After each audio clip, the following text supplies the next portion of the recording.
Hello and welcome. And I'll tell you what, I don't like being in front of this camera like I am right now, but I'm joined by my good friend Seth Six. Seth, how's it going? It's going good, buddy. Oh my goodness, we have something very, very, very dire to talk about right now. Had to turn around and turn the camera on, dude. I'm sitting here. I gotta move this plate. I was eating a biscuit. I wasn't ready. I was editing the other video, which you should go watch right now, the Colorado Avalanche betting video, and I didn't have my phone, Seth. And you were absolutely just blowing my line up with this. And Yep. yeah, I can't believe it. Take it away, dude. Let us know. You've seen more tweets than I am. What's going on here? Yeah, so before a secondary response came out from our good boy Woj over at ESPN, the man that knows everything about the NBA, James Harden to the Nets. We saw his interview last night after the game. He did not want to be in Houston anymore. We've known that he hasn't wanted to be in Houston ever since the start of the season and all his shenanigans, but he is finally out. He is going to the Brooklyn Nets to join up with KD and Kyrie, the Rockets. Oh my goodness, the haul that they have got from this trade.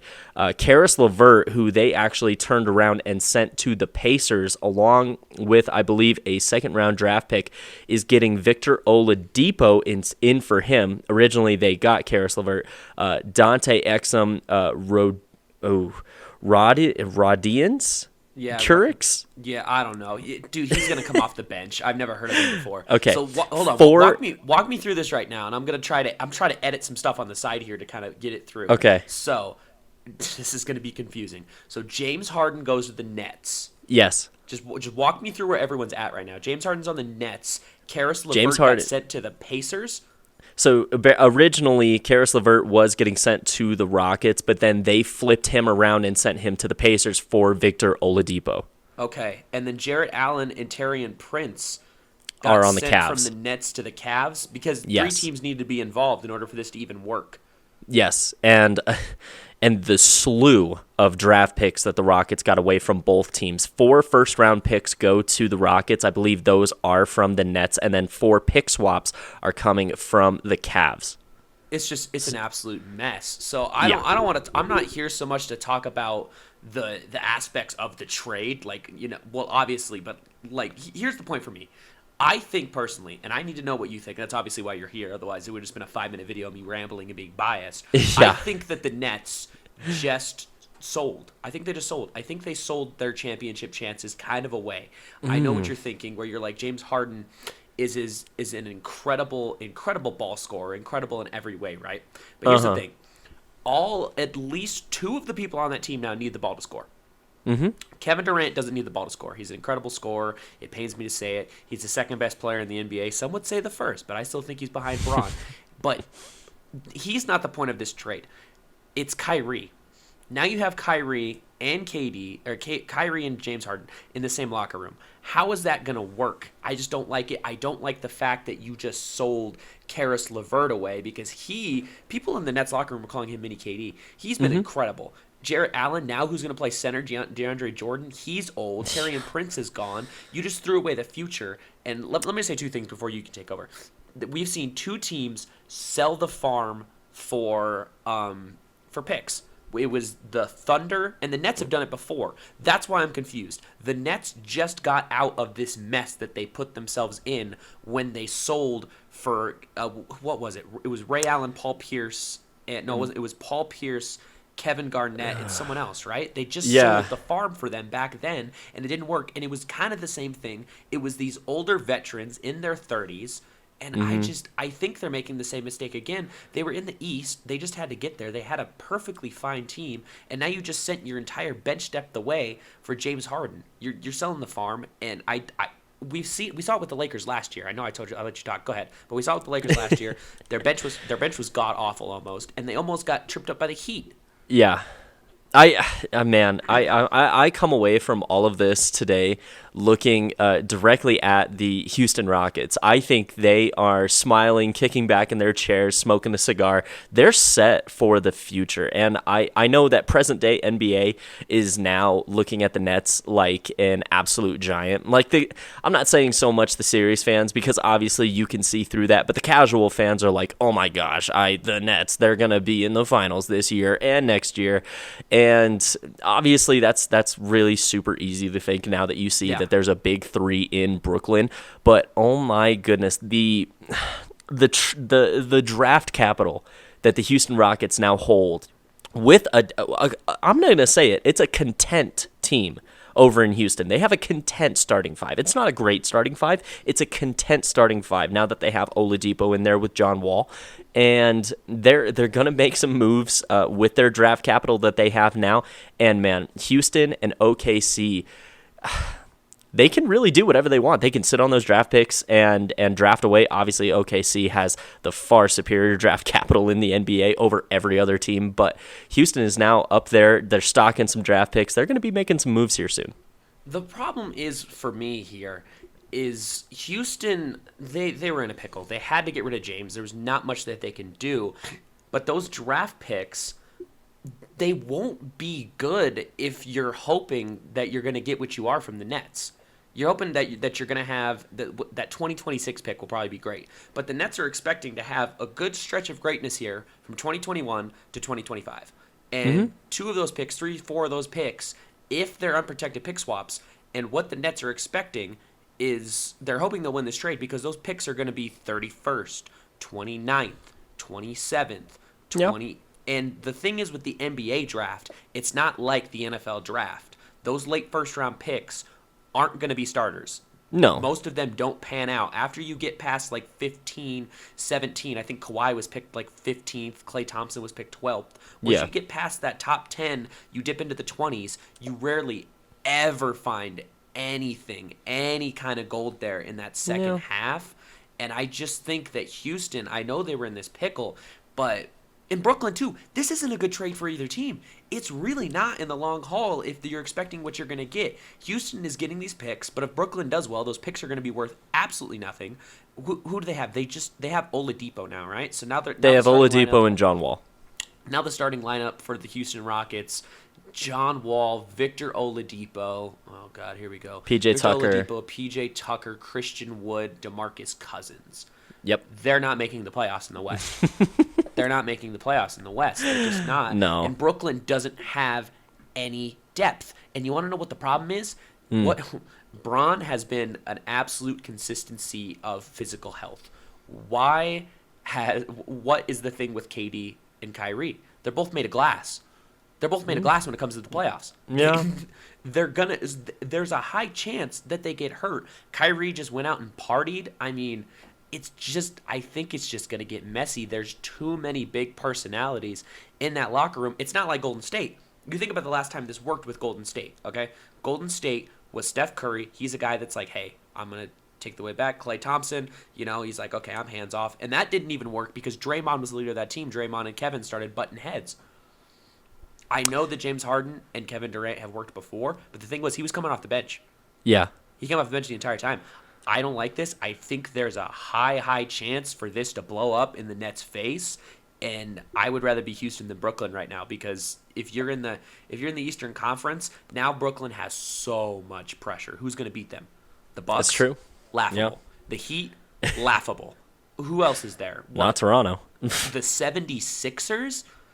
It's laughable, and I think Houston just got out from the house fire the best way that they could, and Brooklyn might come out on the other end of this trade hating it. And that's really all I have. That's why I'm upset, because Brooklyn just traded away the best bench in the NBA. They were winning games based on their bench. And that's something that can be suffocating. When you can send Kyrie and KD out there and then you can have your bench score 40 points, that's something that the Lakers struggle with. And now what did they do? Yeah. They went out there and they got solid bench players. And I keep bringing up the Lakers, one, because I love LeBron James. Two, because they're the team to beat. Yeah. And we saw the Clippers do the same exact thing. They got rid of the people that they had, Montrezl Harrell. Who else did they get rid of? They got rid of someone else besides Harrell, right? But they got rid of a couple players, and they incorporated bench depth. They went and got Luke Kennard. And the thing is, with the new trade change of the NBA, it was all about this big three mentality. But the thing is now, it's almost like it's went back to big two with a solid bench. Yeah. And I don't know if that's going to work. You go ahead. I'm going to look up Brooklyn's roster real quick and see who they have on the bench. No, this is why you are the NBA expert here, Luke. I fully agree with that, and it's for going back to what I was saying about Houston, it's better for them to get all of that draft capital and those extra players to get a cancer off of your team, because Harden didn't, like, even before the season started, we knew Harden didn't want to be in Houston. And you looked at some of those stat lines from the games that he did play. I think he played 6 of their first couple games, and just not James Harden stat lines, that we're used to seeing every single night from James Harden. And I understand that there is going to be only one ball in Brooklyn, and I don't know how that is. Man, I don't know how the averages will look at the end of the year between Harden, KD, and Kyrie if they stay healthy throughout the entire year. I'm obviously going to bank that KD is obviously going to be looked at as the number 1 player on that team, and for good reason. He's just plainly one of the best players on the court any given time that you play Brooklyn or whatever team he's on throughout his NBA career. But man, Kyrie and Durant, or not Kyrie and Durant, Kyrie and Harden, I don't know how they're gonna bond together. Man, they both need the ball. I know. That's the big thing for me, and I'm still looking. That is. I'm looking on Twitter here. I went to Woj's Twitter. I'm trying to find who they have left on that roster. I know. Luke, you're a gambling man. I want a prop bet on my table right now, telling me how many games this year, by the end of the year, Harden is going to foul out of. I want that prop bet. I want that prop bet right now. He's not, dude.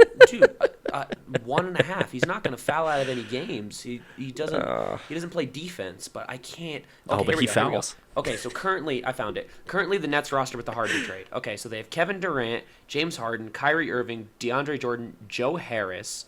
Okay, so you have to think in the playoffs you're only going to play 7 deep anyway. So who's going to sub in? Who's going to sub in here? Okay, Spencer Dinwiddie's out. Okay, he's on the roster, but he's out. He tore his ACL. Yeah. So after Joe Harris, Landry Shamet, Tyler Johnson, Timothy Luau Cabrat, Jeff Green, Bruce Brown, Nick Claxton, Reggie Perry, Chris Chiasa, and Spencer Dinwiddie. Yikes! They have three open spots available, but I mean their cap's gonna hit now. Your hands are tied. Oh, yeah. You're literally just hoping that your starting lineup can outscore anyone. And guess what? That doesn't work. You want to know why it doesn't work? We'll go back to the guy that's at the top right now, LeBron James. Guess what happened when he would sit in those finals games against the Warriors? The Warriors would score a lot of points because your starters have to sit. They have to sit. They're not superhuman. And guess what? If you don't sit them, let's say you always have KD, Harden, or Kyrie on the court. Guess what? They're made of glass, and someone's going to get hurt. Yeah. I don't like this, and even I'm gonna have a bold take. I still don't think this Nets roster can beat the Lakers. It's gonna go to 7. I don't think they beat the Lakers. Yeah, in a 7-game series, it is going to be. I don't know if it would be better than those Warriors finals going up against LeBron's Cavs, but it would be pretty close. I think those would be all amazing games, all 7 games. No one can cover AD. No, that's the only thing. Here's the thing, right? You can put KD on AD, and you can cover them, but what are you going to do against Schroeder and that second unit? Yeah. What are you going to do? Put Landry Shamet on Schroeder? Schroeder? I mean, if you have Montrezl Harrell, Dennis Schroeder, LeBron James, AD all on the court at the same time, obviously KD can't cover all 4, and I don't know how well the other players on Brooklyn are going to cover even 2 of those other 3 players.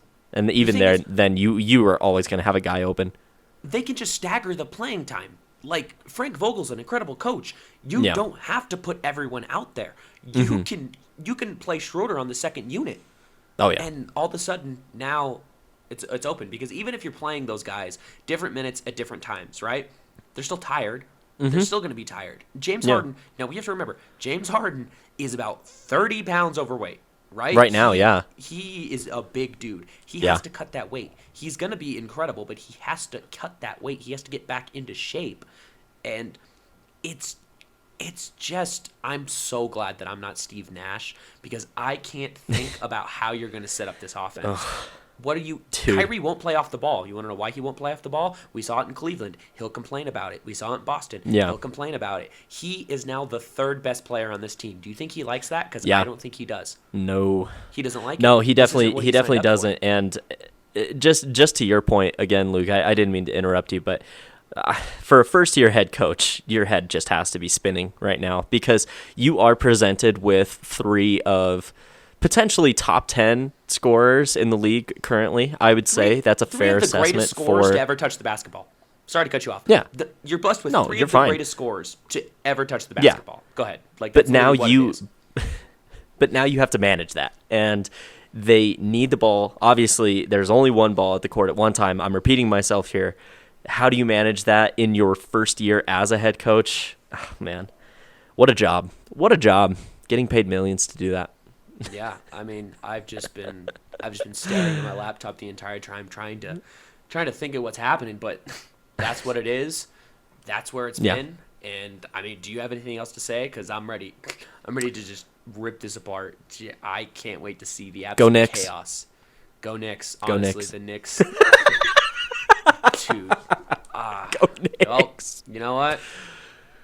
This has been, me and Seth chatting about some sports.